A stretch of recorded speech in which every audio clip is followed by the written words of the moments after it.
What's going on, everybody, and welcome to episode, what is it this time around, is the question that I'm asking for all of these videos recently, episode 111 of the Book Binge, with a very on-theme shirt today, where we are talking about Edgar Allan Poe, but not just Edgar Allan Poe, we are talking about Edgar Allan Poe's poems, and not just his poems, but we were talking about my top 10 favorites of his poems, plus 5 honorable mentions. I was originally going to go into this video assuming like, okay, well, maybe I'll just read all of these poems, or at least the poems in the top 10, and include those in the video. I don't think I'm going to do that. Maybe I'll decide to do that after the fact in post if I have time to do that kind of editing and recording later, but there are a couple poems that appear here that are a little bit lengthy, and therefore may not be the best fit for it. So maybe I'll like choose a favorite stanza or a favorite moment within these poems. But yeah, this is one that I definitely should have done months ago, because, well, I read a lot of these poems over the first few months of the year, and then once I finished reading the poems, I had a general idea of some of the ones that I would like to include on this list, and then proceeded to not even make the notes, like actually make the ranking or anything for this video until months later. So I had to reread all of the ones that I noted as being particularly memorable. So I reread like 25 poems so that I could, come up with a top 15 and therefore be able to make a top 10 and an honorable mentions beyond that. For the record, most of these are going to be amongst his latest written poems, because I do think he genuinely did improve in his writing a little bit later in his poem writing career, at least. We'll see how that kind of flows consistently in with the short stories a little bit later once I eventually start reading some of those at some point in the future. The last dozen or so poems that he wrote were bangers, but I am kind of tipping my hand here. Let's just go ahead and get started. I will go ahead and start this. Normally I would include honorable mentions in between selection 2 and 1, but I think I will go ahead and include them here.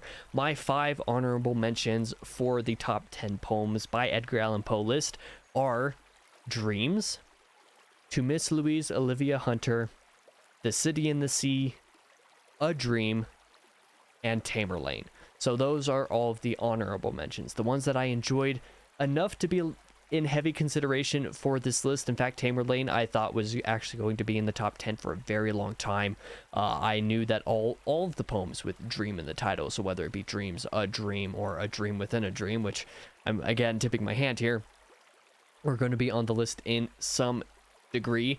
But yeah, those are the honorable mentions. I think I have made the decision already that I am just going to go ahead and read the poems themselves if they're short enough, and if not, I'll just choose a select stanza or a set of stanzas to read for them. But without further ado, I would like to start off with number 10, A Dream Within a Dream. Take this kiss upon the brow, and in parting from you now, thus much let me avow you are not wrong, who deem that my days have been a dream.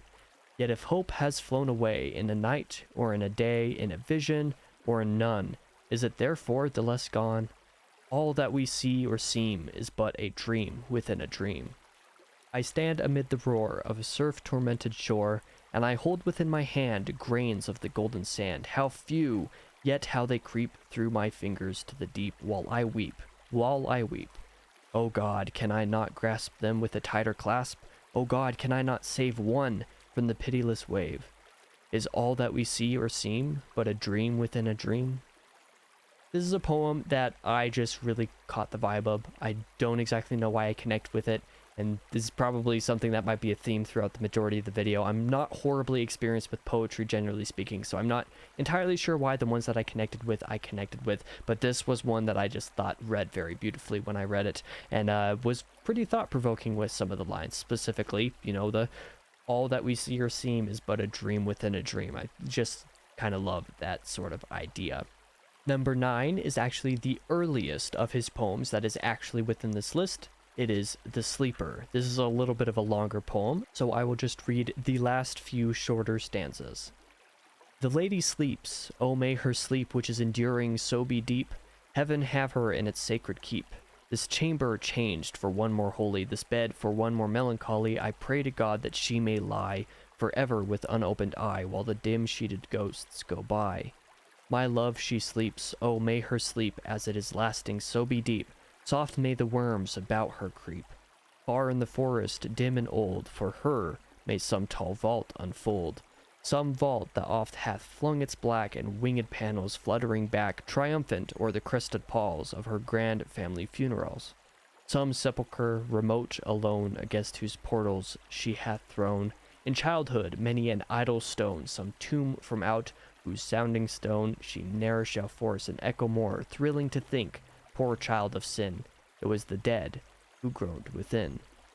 There was just a sort of train of poems at this point in time in his career that I thought were really good all in a row. There was The Sleeper, The Valley of Unrest, which nearly made the the honorable mentions of this list, and then The City of in the Sea, which did make the honorable mentions in the list, and then the next poem after that, which is on the list a little bit later, that I just thought were all really good, and The Sleeper was one that particularly took my notice, essentially. Just kind of the themes and the ideas of sleep that are explored within here, and sleep as it relates to death, I really enjoyed.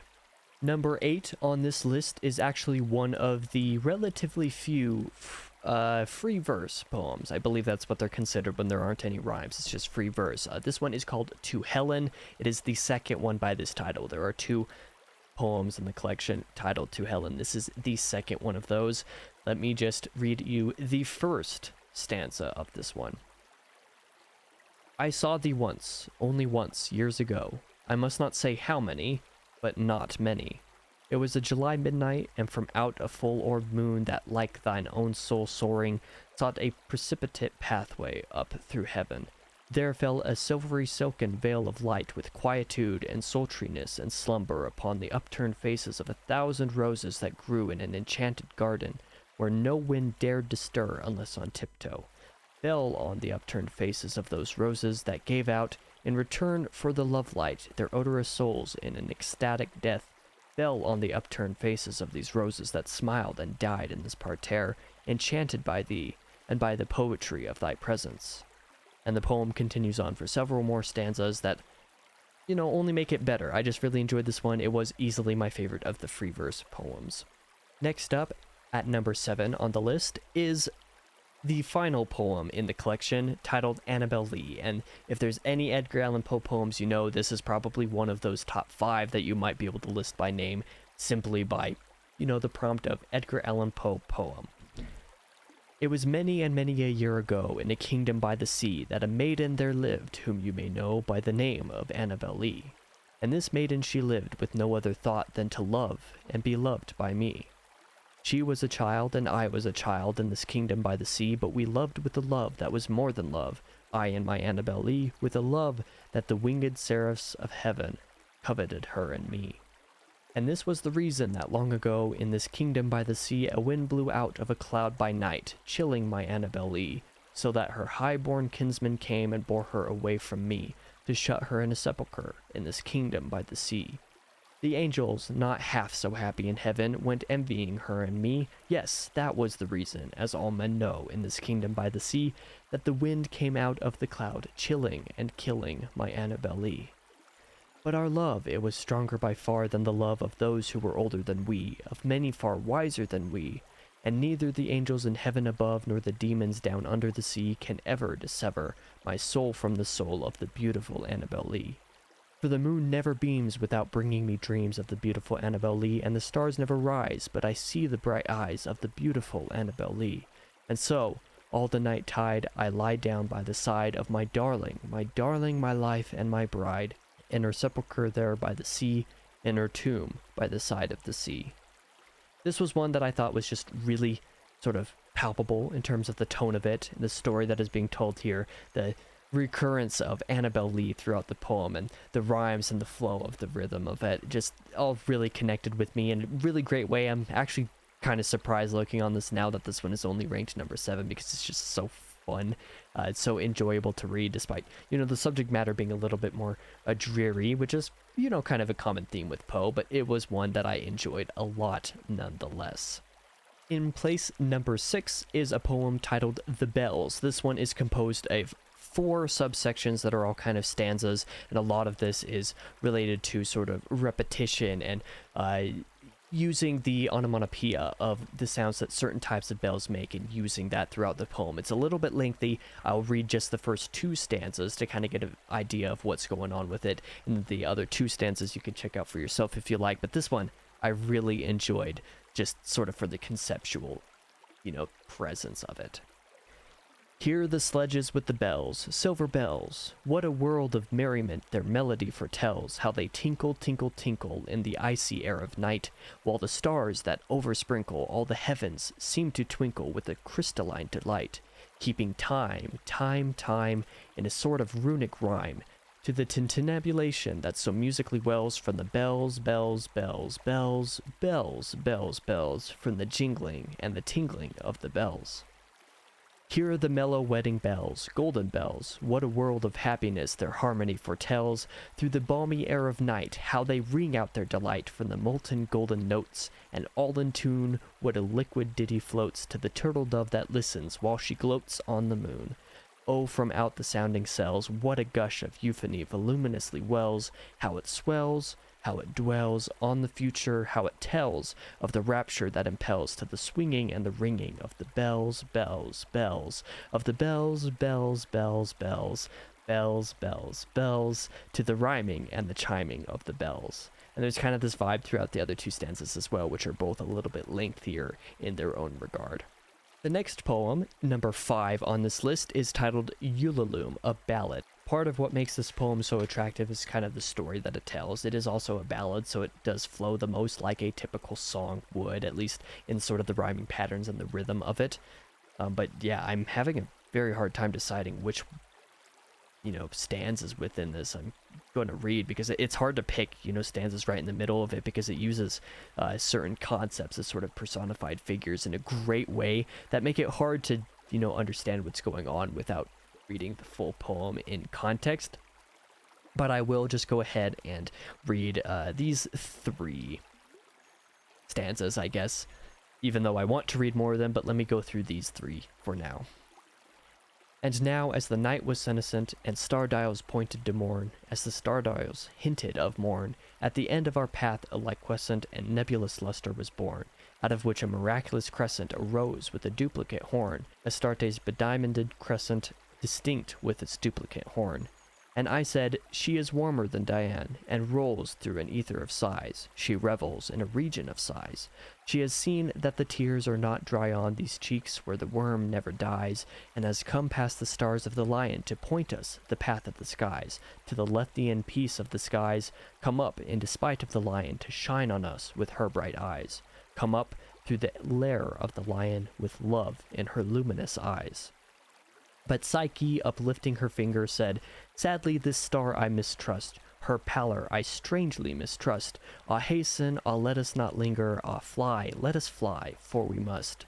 In terror she spoke, letting sink her wings till they trailed in the dust. In agony sobbed, letting sink her plumes till they trailed in the dust, till they sorrowfully trailed in the dust.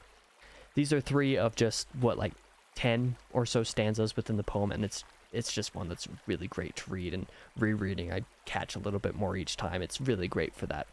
In spot number 4 of this ranking is Eulalie, a song, a sort of similar convention, and having a song within the title of it also sort of flows in the way of a song, but this is one that I will go ahead and read the full poem of because it's only 3 short stanzas. I dwelt alone in a world of moan, and my soul was a stagnant tide, till the fair and gentle Eulalie became my blushing bride, till the yellow-haired young Eulalie became my smiling bride. Ah, less bright the stars of the night than the eyes of the radiant girl, and never a flake that the vapor can make with the moon tints of purple and pearl, can vie with the modest Eulalie's most unregarded curl, can compare with the bright-eyed Eulalie's most humble and careless curl.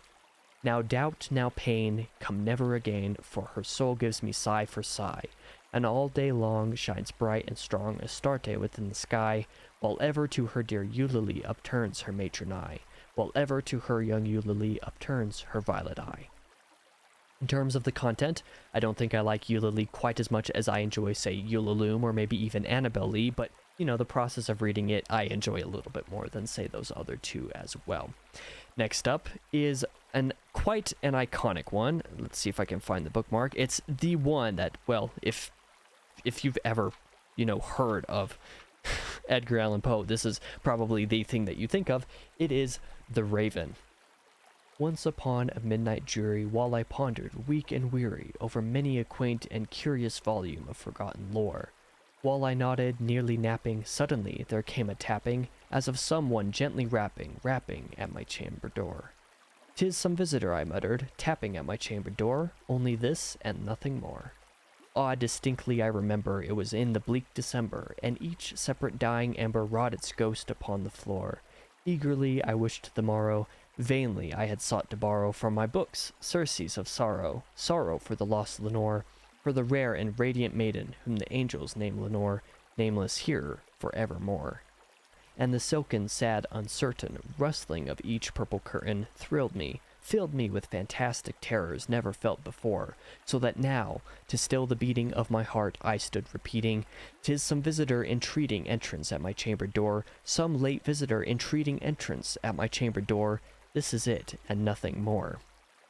And the remaining stanzas of the paragraph, there's tons of them. There's many of these stanzas and paragraphs here that, kind of continue on and actually introduce the character of the Raven within the story. But yeah, the story, I say, it's a poem, but the story in the poem here is actually really good. What was interesting was the first time that I read The Raven, I was not quite sure it would even be in the top 10, let alone the top 5, or right here where it is at number 3 of Edgar Allan Poe's poetry. But upon rereads, I kind of discovered that, like, yeah, this poem is actually popular for a reason. It flows really well. It has a really great sort of style to it, and I love the themes of it as well. And the poem also sort of hints at what is coming here at number 2 with Lenore. It mentions the name Lenore a couple times in The Raven, but Lenore is one of my favorite poems I've ever read. Just straight up, I really enjoy it, so let me go ahead and read it. "Ah, broken is the golden bowl, the spirit flown forever. Let the bell toll, a saintly soul floats on the Stygian river, and guide of air, hast thou no tear? Weep now or nevermore. See, on yon drear and rigid bier low lies thy love, Lenore. Come, let the burial rite be read, the funeral song be sung, an anthem for the queenliest dead that ever died so young, a dirge for her, the doubly dead, in that she died so young. Wretches, ye loved her for her wealth, and ye hated her for her pride, and when she fell in feeble health, ye blessed her that she died. How shall the ritual then be read, the requiem how be sung, by you, by yours the evil eye, by yours the slanderous tongue, that did to death the innocents that died, and died so young? Peccavimus, yet rave not thus, but let a Sabbath song go up to God, so solemnly the dead may feel no wrong. The sweet Lenore hath gone before with hope that flew beside, leaving thee wild for the dear child that should have been thy bride. For her, the fair and debonair, that now so lowly lives, the life upon her yellow hair, but not within her eyes. The life still there upon her hair, the death upon her eyes. Avaunt, avaunt, to friends, from fiends the indignant ghost is riven, from hell unto a high estate within the utmost heaven, from moan and groan to a golden throne beside the King of heaven. Let no bell toll then, lest her soul amid its hallowed mirth should catch the note as it doth float up from the damned earth. And I, tonight, my heart is light, no dirge will I upraise, but waft the angel on her flight with a parian of old days."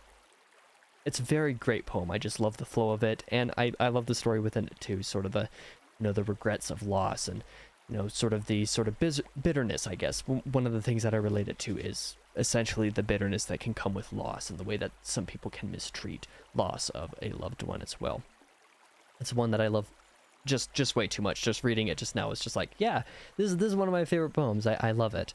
But alas, there is one higher than this. It is number 1. Deep in earth. This one is 2 lines long. "Deep in earth my love is lying, and I must weep alone."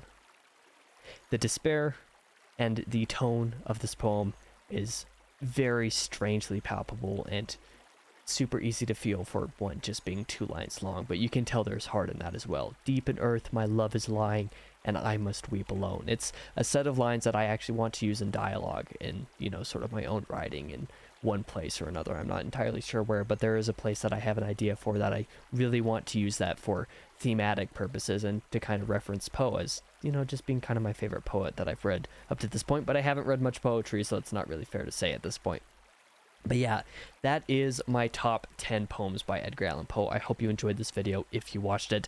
I hope my reading of some of these poems was not quite as terrible as I'm pretty sure they are, but I appreciate you guys watching and listening to this nonetheless in spite of it.